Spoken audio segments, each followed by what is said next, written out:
I don't sleep well, so sometimes I drive over to the lake and sit in my car and I cry.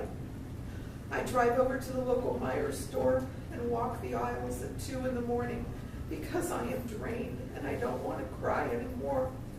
It is hard to be so sad. I don't eat well, truly lost my appetite. I always enjoyed cooking, but not anymore. There is no joy in eating alone. We always sat at the table and talked about our day while having dinner together. I used to be proud of keeping my home clean and orderly. Since June, I find I have no desire to clean, no desire to put things away, to maintain order. I have to force myself to stay on task and get things cleaned and organized. Depression has the ability to control my actions, regardless of my good intentions. I now see a therapist on a regular basis.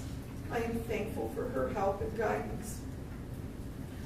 I sought help when I realized one night in July that I wished I didn't feel the pain and the loss, and that I wanted to die as well. It was a very dark place in which I found myself, and I knew I needed help. I've climbed out of that dark place, but I don't know when I will ever feel whole again. I would need to see a therapist were it not for Sharon's thoughtless actions. This summer, I stood by feeling very helpless as my neighbors came over and mowed my yard. I am anything but helpless, but I just couldn't take on that task. So I let my wonderful, kind neighbors show their support by mowing my yard. I love them for their kindness, but I hate the feeling of helplessness. I started spending Friday nights at my daughter's home because it is so hard to live in the emptiness of the home I shared with Randy. I've had to handle things around the home that Randy took care of. I will never be able to take care of his cars the way he did.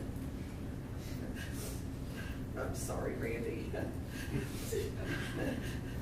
We had our division of jobs in our home. It was quietly understood who did what. Now I have to do it all, and now I have to decide whether to stay in that home or move to another. How do I weave the memories shared in this home for 25 years? But it's too much home for one person. And while I hate to raise the issue of the financial impact to me, it has to be said. My income was cut in half with his death, but I still have expenses which were not cut in half. We had carefully lived within our means our entire married life, paying our debts, putting our 2 children through college, putting money aside for retirement. We didn't live a flashy life, despite what my children might have thought.